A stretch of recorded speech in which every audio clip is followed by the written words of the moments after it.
Bom, a verdade é que Marcus Piangers não entende nada de paternidade. Isso não é um ataque a ele, é simplesmente uma constatação de uma realidade baseada nos conteúdos dele que aparecem para mim e provavelmente aparece para você também. Entender isso aqui vai te ajudar a não ficar se apegando em conselhos que pontualmente podem até fazer algum sentido aqui e acolá, mas se você pegar a essência desses conselhos, você vai ver que talvez sejam coisas contrárias até aos valores que você tem, principalmente se você gosta do meu conteúdo e já me segue e gosta da minha visão de mundo. Então, toma cuidado, porque esse vídeo é para te mostrar que talvez você esteja caindo numa grande armadilha. E como toda armadilha, geralmente ela vem embalada num presente, num papel muito bonito, né? Então é fácil se enganar com esse tipo de coisa. Então esse vídeo ele tem alguns objetivos, né? Eu vou primeiro tentar te abrir os olhos em relação a essas armadilhas, né? E tem muito disso nos conteúdos de paternidade, principalmente hoje em dia e cada vez mais, então a gente tem que ficar muito esperto. Segundo, te mostrar como é que eu percebi, né, na minha jornada como pai, que eu queria fazer o exato oposto do que o Piangers faz aqui na internet. E eu quero te provar também nesse vídeo que, na verdade, o que o Piangers está tentando fazer é tentando ser uma mãe ao invés de um pai. E, de novo, né, isso aqui não é nenhum juízo de valor, nada contra, mas eu preciso deixar claro e explicar direitinho para você por que eu e ele estamos em lados opostos em termos de visão de paternidade. E de quebra, você consegue aqui nesse vídeo pegar uma dica ou duas sobre como ter um olhar um pouco mais aguçado para esses conteúdos de paternidade.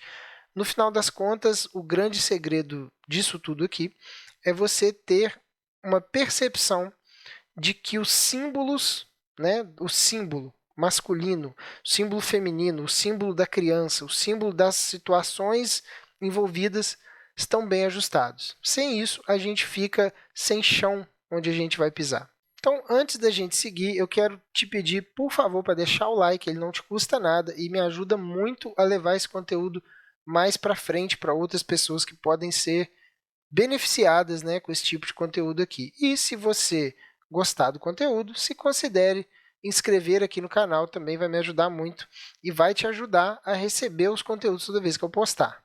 Bom, vamos começar do começo, né? Eu sempre fui autodidata para tudo, né? Eu sempre gostei de correr atrás de certas coisas que não vinham até mim com muita facilidade, né? Eu achava, durante muito tempo eu achei que o conteúdo escolar, e até hoje eu acho, em boa parte, o conteúdo escolar era meio inútil assim para a vida prática, né? E aí eu acabei desenvolvendo um certo perfil de que, cara, se eu quiser entender certas coisas, se eu quiser entender coisas que me interessam, eu vou precisar correr atrás. E eu sempre fui assim para tudo, né? Quando eu descobri que ia ser pai, a coisa mais óbvia que veio na minha cabeça, eu falei, cara, beleza, eu vou ser pai, eu não sei o que é isso, portanto eu preciso estudar. Né? E aí, o que aconteceu foi que eu fui para a internet. Obviamente, né, o conteúdo mais acessível está na internet. São aulas e tal, coisas gratuitas que a gente encontra, né? YouTube, Instagram e tal. E aí foi muito legal, cara, porque durante muito tempo eu encontrei um mundo de coisas muito diferentes daquilo que eu estava acostumado. Eu descobri, por exemplo, a obra da Maria Montessori. Né? Montessori foi uma médica italiana que ela desenvolveu uma série de estudos observando as crianças, né? Ela tinha lá as casas lá onde ela botava as coisas adaptadas às crianças, né? A casa dei bambini, se não me engano, a casa das crianças, casa dos meninos, sei lá como é que se traduz isso em italiano, mas acho que era casa dei bambini. E aí, tanto que hoje em dia o que as pessoas conhecem é o Montessori, porque tem aquela caminha baixinha com cercadinho, né? Na verdade, a filosofia da Montessori passava por deixar o ambiente como um todo favorável para a criança, não só a cama, né? A cama é o mais famoso, mas ela fez uma série de estudos, uma série de observações que ela foi deixando as crianças terem autonomia e ia anotando as coisas, né? Então, os livros da Montessori são muito interessantes porque não são um achismo que ela tirou do nada e prescreveu algo sobre as crianças, né? Ela simplesmente observou e descreveu aquilo que estava acontecendo ali. Então, a obra da Montessori foi uma grata surpresa e eu conheci também outros produtores de conteúdo que, a princípio, né, eu achei muito legais. Depois eu fui procurando outras coisas, achei outros não tão legais assim. Eu lembro que uma das primeiras pessoas que eu acompanhei foi a própria Summer Marcilli, né, que eu já conhecia o Ítalo, dos conteúdos dele e tal, sobre maturidade, era um negócio que me fazia muito bem também. Os tapas na cara dele sempre me ajudaram muito, né? E tinha a Summer Marcilli, depois eu encontrei a Simone Fusaro, né, que acho que num podcast da Brasil Paralelo, foi a primeira vez que eu tive contato com ela. Depois eu tive a felicidade, né, o prazer de fazer 2 lives com ela no Instagram, uma pessoa muito generosa, sempre foi muito solícita comigo. E todo esse conteúdo, ele tinha coisas muito boas, obviamente, mas eu estava sentindo que era tudo muito voltado para uma pegada meio de mãe, né? Era sempre como a mãe cuidar da criança, né? E aí eu comecei a tentar encontrar coisas mais específicas de paternidade. E aí foi quando a coisa foi ficando esquisita, né? Porque aí começou a aparecer umas coisas meio malucas, assim. E dentre essas coisas meio fora, tava o perfil do Pianges, né? E aí eu comecei a ter contato com a obra dele. Alguns cortes, algumas palestras e tal, tem bastante vídeo dele no YouTube, né? E, e eu olhava assim, cara, não sei, né? Sei lá. Parece legal, mas tá meio estranho. Até que eu conheci um outro perfil, e aí realmente aí foi só ladeira abaixo. Não vou citar o nome, mas é um perfil muito grande, muito famoso, que tem um monte de participaçãozinha nos programinhos da GNT, sabe assim? Essas coisas assim, meio progressistas, né? Uma pegada meio. Porque tudo é relativo, tudo é construção, tudo é não sei o quê, a gente precisa se desconstruir para encontrar o homem interior, que a gente precisa ser mais sensível, mais. Enfim, toda esse arcabouço de coisas, né, que vão por esse caminho, eu comecei a encontrar. Eu lembro que o ponto de virada para eu falar assim, não, não, deu. Aqui acabou, aqui foi demais e tal. Foi um desses perfis de um cara fazendo um textão muito grande sobre por que era muito importante que os homens dançassem forró com outros homens. Ele estava pegando uma prática, que é um hobby, né, de dançar forró, e elevando a condição mais elevada do ser humano masculino, porque isso era o auge da evolução da espécie, porque aquele homem estava desprendido de preconceitos, ele estava aberto, ele estava livre, ele estava. E aí, o vídeo, né, do Rios era ele dançando forró com outro cara e o textão vinha falando essas coisas. E aí tinha até uma comparação muito engraçada, que ele falava assim, porque veja bem, se o homem machista, tóxico, não sei o quê, ele pode abraçar outros homens na arquibancada, vendo o time dele, né? Qual é a diferença de bater virilha com um coleguinha aqui no baile de forró e tal? Porque isso tudo é uma construção social que a gente precisa se entregar para a vida e viver as liberdades. Tal. Aí eu olhei e falei, não, beleza, aqui chega, né? Deu. Aqui deu. Eu já entendi. Não dá para confiar nos conteúdos de paternidade que estão tendo, né? E aí eu comecei a buscar coisa fora do Brasil, porque no Brasil era essa linha aí, né? Era o que estava tendo na época, né? Isso era 2020, eu acho, né? Que eu comecei a estudar um pouquinho antes do Rafa nascer. O Rafa nasceu do meio para o final de 2020 e aí eu comecei um pouco antes, né? Talvez 2019 isso aí, final de 2019. E aí eu encontrei 2 conteúdos gringos, que um foi do Ryan Michler, né, do Order of Man, que foi um cara que me ajudou muito, né? Ele tinha um podcast desde, sei lá, cara, o podcast dele hoje deve ter tipo 20 anos, né? É um cara muito pioneiro, assim, que há muitos anos atrás ele começou com isso. E não só com ele, né, com a visão de mundo dele, do que era ser um homem, do que era ser um homem maduro, do que era ser um pai, do que era ser um, um, um empresário, do que era ser um trabalhador decente e tal, Muito disso aí, dessa cosmovisão, veio do Ryan Michler, do Order of Man.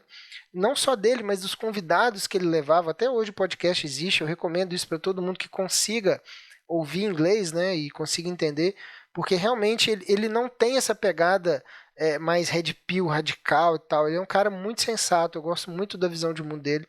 Inclusive aqui no Brasil teve um cara que copiou, Ctrl C, Ctrl V, copiou tudo da identidade visual dele, o logo, o formato, as fontes, o slogan dele. O slogan do Ryan Michler era Protect, Provide, Preside. Proteção, prover e presidir, né, no sentido de liderar. Ele fez presidir para dar os 3 P's. E aí o cara traduziu isso exatamente. Assim, cara, é bizarro o quanto foi cópia. Mas o cara cresceu, deu certo e tal. Hoje me parece que ele tem uma pegada mais até voltada para legendários e tal, uma coisa assim meio nessa pegada. Mas foi um cara muito importante para mim e eu vou ser sempre grato porque realmente não tinha nada parecido aqui no Brasil. E um outro cara também que eu consegui encontrar, chafurdando nisso daí, foi o Larry Hagner, que tinha um podcast chamado The Dead Edge, né? O limite paterno, alguma coisa assim. E aí, beleza. Aí, dali eu entendi, eu comecei a me afastar vertiginosamente desses papais fofinhos, modernos do Instagram, que buscavam desconstrução e tal. E eu consegui me identificar com esses 2 caras e comecei a aplicar um monte de coisa que esses caras falavam, ao mesmo tempo que eu já tinha contato com o Guerrilla Way do Ítalo, né?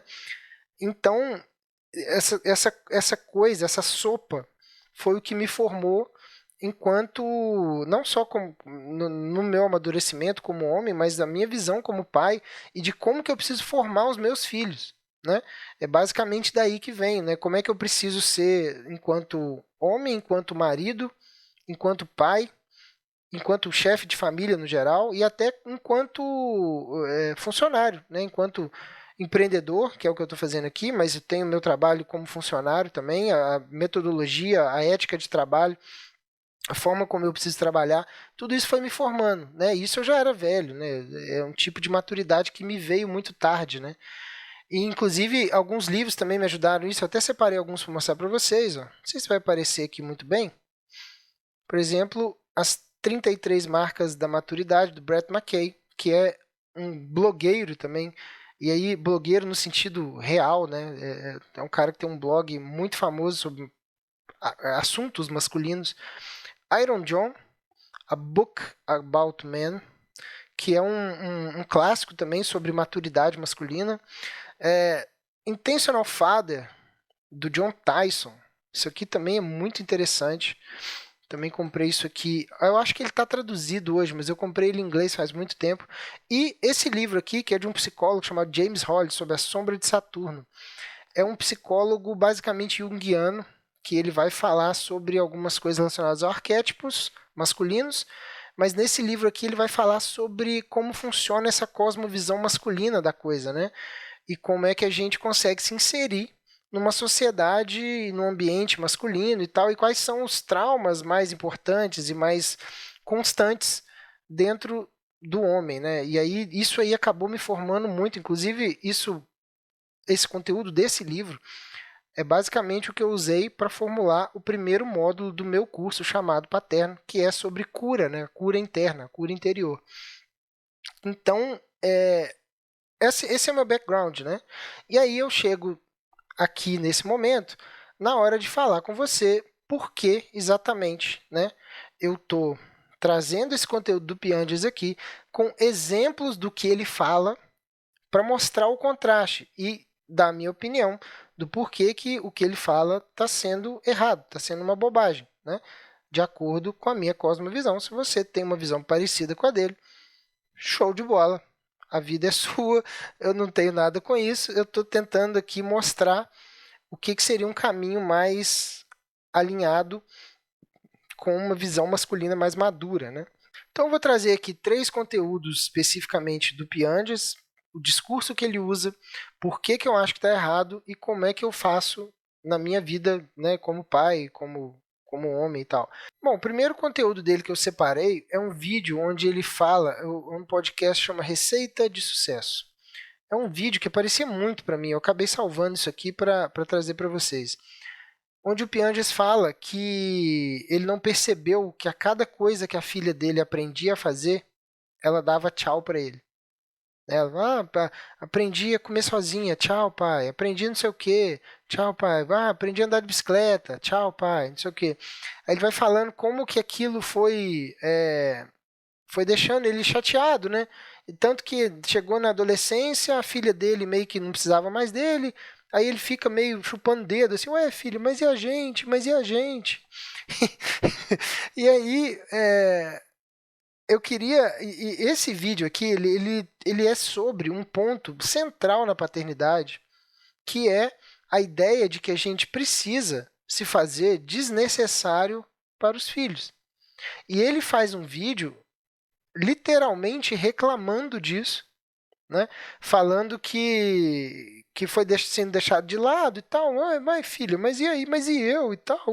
Meio que meio que mendigando a atenção dela. Mas e eu? E aqui, né? Assim, cara, primeiro, né? Já devia saber que a ideia de criar filho é exatamente que a gente consiga desenvolver neles a capacidade de ter liberdade para agir e autonomia para agir. Né? Essa é basicamente a função, né, do pai.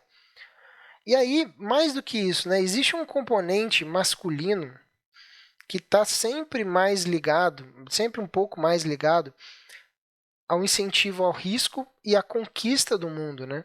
Toda vez que, toda vez que um pai olha para um filho, ele precisa olhar para esse filho ou filha, né, com um olhar de assim, olha, você pode mais, você consegue mais, você vai tentar de novo.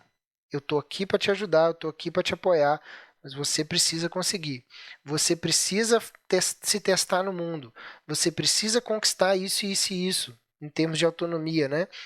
Enquanto existe o oposto na mãe, né? Que é uma tendência natural da mãe de ter um ímpeto de proteção, né? Então, não, filhinho, vem cá, fica pertinho da mamãe, porque o mundo é muito cruel, o mundo é perigoso, aqui é muito melhor, aqui é quentinho, olha aqui, ó, fica aqui debaixo da asinha da mamãe.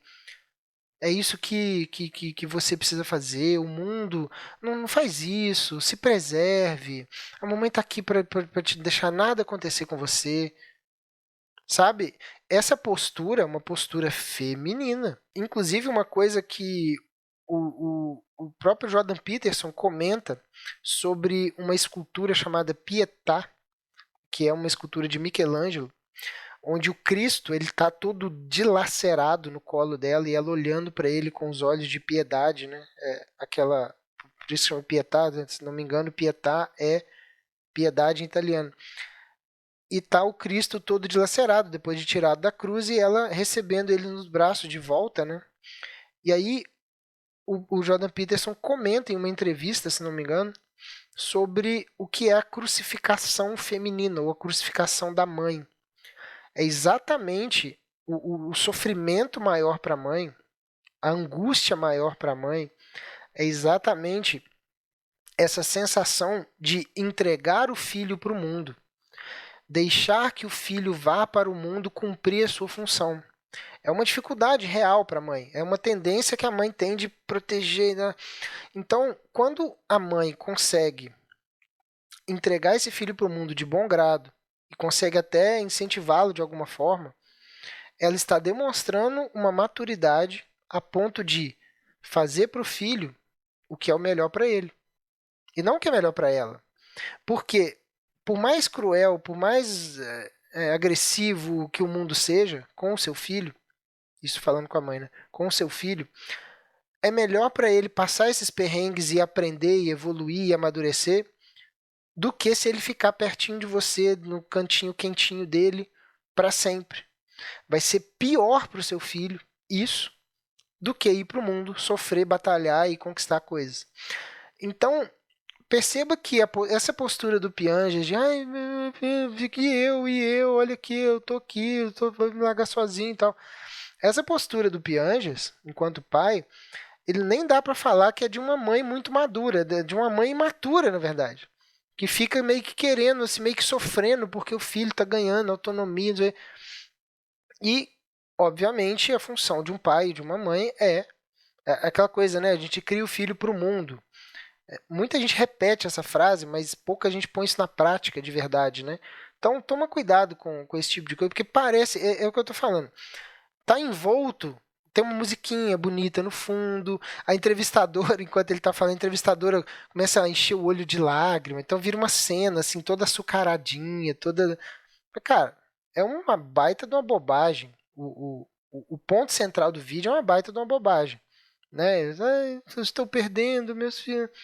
Cara, supostamente é isso que tem que acontecer mesmo, entendeu? É basicamente isso. O segundo post que eu queria trazer, que vivia aparecendo para mim também, era um post onde ele está dando uma entrevista, né, na TV Brasil, e ele fala assim que a gente foi treinado para ser um homem insensível, competitivo, agressivo, violento, e que isso é muito lamentável, porque a nossa construção é uma construção doente. E aí a gente cai naquele ponto, né? E aqui já falando não só como pai, mas falando como homem mesmo, no sentido individual da coisa, né? É, realmente, cara, o mundo ele tende a ser insensível com você. O mundo tende a ser competitivo, tende a ser agressivo, tende a ser violento, tende a botar no seu rabo, né? O mundo ele tem essa capacidade. E aí? A gente faz o que com isso? A gente senta e choraminga? Ou a gente dá um jeito de ficar mais forte, aguentar pancada e lidar com os problemas naturais da vida? O ambiente masculino, isso aqui é uma coisa que o Hollis fala muito, né? O ambiente masculino, ambientes masculinos em geral, são ambientes realmente muito agressivos, muito violentos, muito competitivos. Teve uma moça que ela era uma feminista que ela meio que trocou de sexo, mas eu acho que ela não fez uma cirurgia, né? Ela fez uma mudança, acho que ela mudou de cidade, foi para longe e tal, e ela se fingiu de homem, e ela se fingiu de homem para provar que homens tinham muitos privilégios na sociedade, que ser homem era muito fácil, que ser homem era moleza, porque ela como mulher sofria muito. Mas o homem era, tipo, porra, uma vida, assim, sabe, de rei. O homem, a vida inteira, ele sempre tem facilidades. Ela fez essa troca, né? Ela meio que se portou como homem, mudou, sei lá, de cidade, identidade e tal. Ela realmente se portou como homem. E ela procurou clubes de coisas que homens fazem. Acho que ela se ingressou num clube de boliche e tal. E começou a frequentar festas como homem, começou a chegar nas meninas e tal. E, inclusive, ela já era lésbica, né? Então, isso não foi exatamente um sacrifício, né? Ela só continuou mesmo, só que como homem, né? E o que aconteceu foi que ela descobriu que, na verdade, homens tinham uma, uma capacidade de lidar com rejeição muito maior, porque eles eram rejeitar, ela era rejeitada como homem, né? Ela era rejeitada o tempo inteiro. Ela era, o mundo masculino era muito mais competitivo, muito mais complicado, muito mais violento. Homens se tratavam muito pior, muito mais agressivamente do que as mulheres, apesar de eles serem mais honestos, né? Isso, ela escreveu um livro falando disso. Eu não vou saber o nome dela agora. Nora Vicent. O nome do livro é Self-Made Man, ou seja, feito homem. Ela se fez homem e aí botou esse nome no livro. Inclusive, ela teve tanta dificuldade sendo homem, ela passou por tantos problemas psicológicos, problema de adaptação, problema de rejeição, problema de tudo quanto é jeito, que ela desenvolveu uma depressão severa. O negócio era para durar, sei lá, acho que ia durar não sei quanto tempo. Ela não conseguiu fazer o tempo todo, durou 18 meses. Acho que ela ia fazer durante um tempo maior. E aí, no final, cara, ela acabou se matando. Ela não conseguiu sair da depressão depois que ela parou o experimento dela. Né? Então, assim, no final das contas, em essência, isso que o Piandi está falando é verdade. O mundo masculino ele é isso mesmo. A solução não é ser mais bunda mole. A solução é ser mais forte. Quando você está educando um filho, educando uma criança, um menino, no caso meus filhos, né?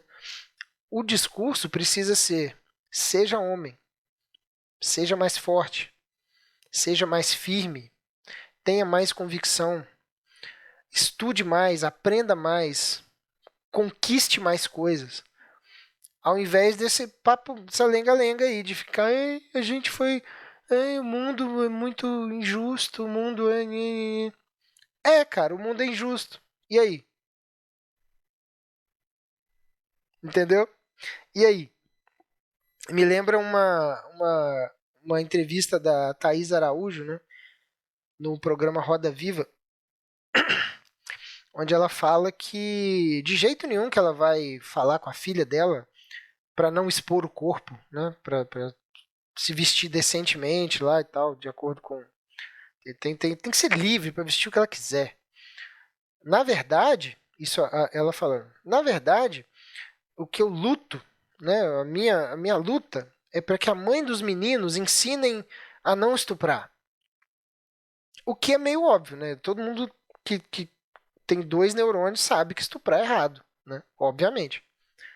Mas não dá para você viver num mundo onde você acha que você vai impedir estupros através de educação, através de wishful thinking, sabe? É um wishful thinking, você está imaginando coisas, está sonhando. Então, não é melhor você educar sua filha, que o que você consegue controlar é a educação do seu filho. Você não consegue controlar a educação do outro.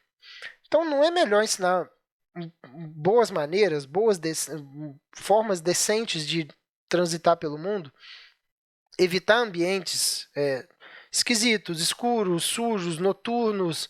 Porque, assim, cara, você pode fazer a militância que você quiser e tal, mas se você botar sei lá, uma adolescente seminua para andar na Cracolândia, sabe? O que adianta? Você vai educar o cracudo para que ele não violente a sua filha? Entende? Assim, sei lá, cara, é uma maluquice assim que não me entra na cabeça. E é a base do pensamento desse pessoal mais progressista, né? Não, porque veja bem, porque o mundo precisa mudar e tal. Cara, honestamente, não vai mudar. A tendência é que piore, na verdade.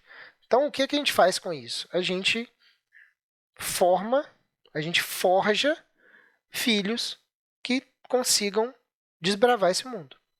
É isso, né?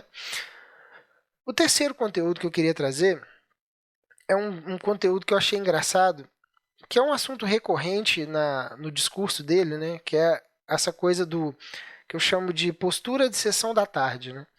Qual que era a narrativa da maioria dos filmes da sessão da tarde? Você tinha um pai, que era o vilão insensível, o mal da história, né? Que ele trabalhava muito, né? Numa empresa e tal, uma empresa grande, provavelmente um grande executivo, um grande advogado e tal.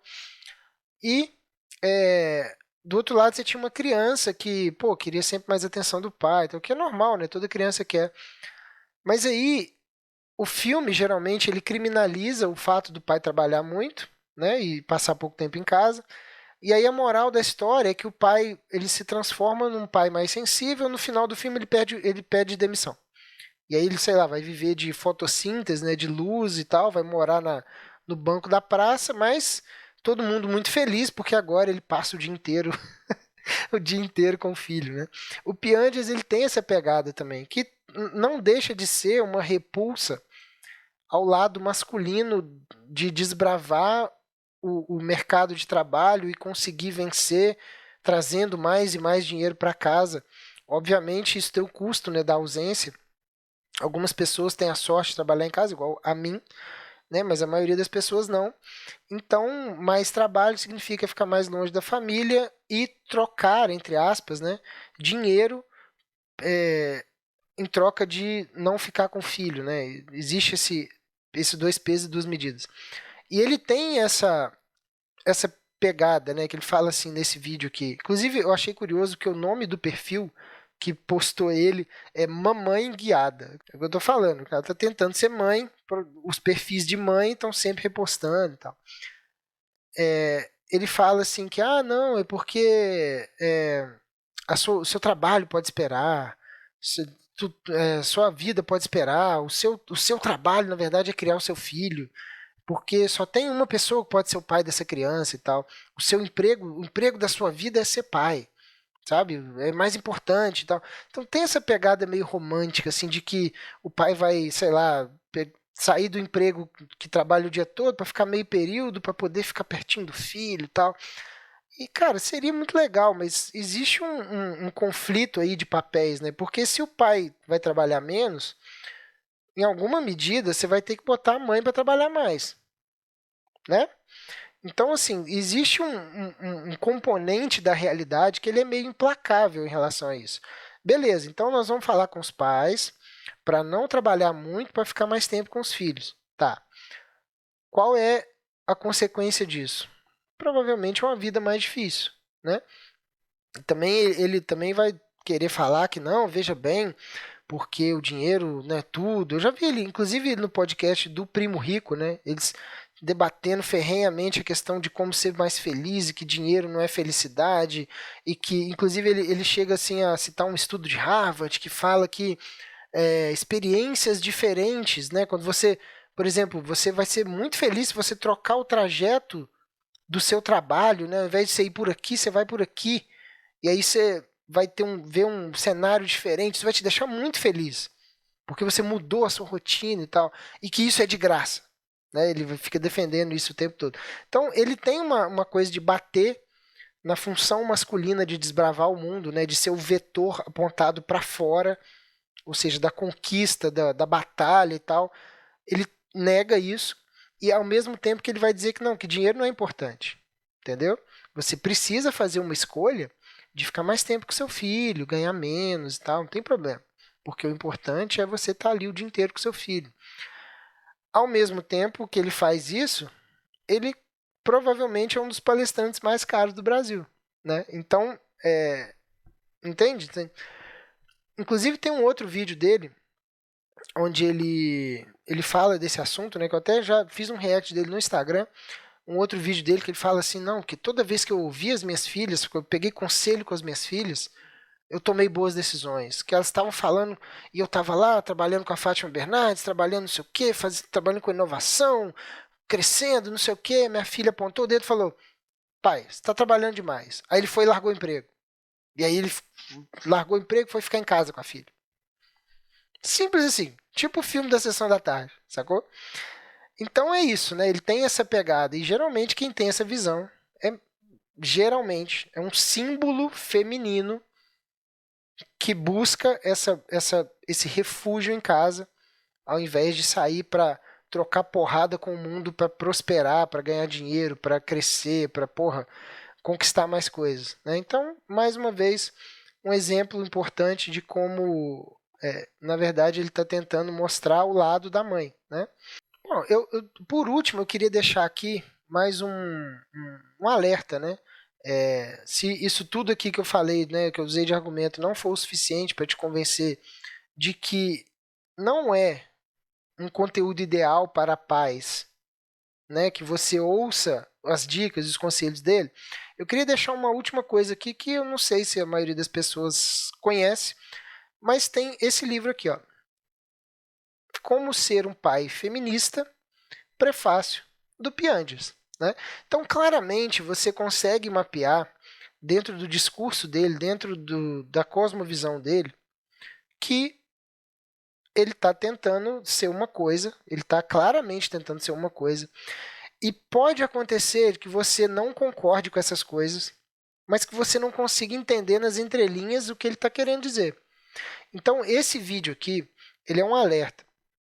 Eu poderia passar aqui vários dias, né, mostrando um monte de coisa dele e tal, mas eu acho que já deu para entender, né? Então, se você quer ser o exato oposto do que o Pianges faz, do que ele prega, se você quer ser um líder para sua família, se você valoriza isso, você quer ser uma referência de autoridade para os seus filhos, se você quer ser um ponto de apoio e de estabilidade, tanto física, mental, psíquica, emocional, financeira, se você busca essa responsabilidade para você, se você quer prover esse tipo de conforto emocional, físico, financeiro, enfim, tudo que você pode proporcionar para sua família, no primeiro link da descrição aqui vai ter o meu curso, o Chamado Paterno, que é um treinamento que eu faço especificamente sobre liderança familiar, como ser um grande líder dentro do universo da sua família.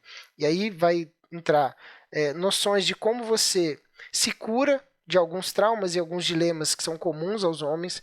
Depois você vai entender como criar uma conexão inquebrável com a sua esposa e com seus filhos, para que você consiga estar cada vez mais próximo, mesmo sem largar o emprego. Olha que legal. E depois você vai aprender, depois que você se conectou com a sua família de uma forma correta, de uma forma coesa, você vai entender como conduzi-los da forma correta e conduzi-los para as virtudes, e não conduzi-los para o banda voou, para toda essa coisa aí que é comum, né? Basicamente tudo o contrário do que eu te mostrei aqui. Se te interessa, primeiro link na descrição. Muito obrigado e até a próxima.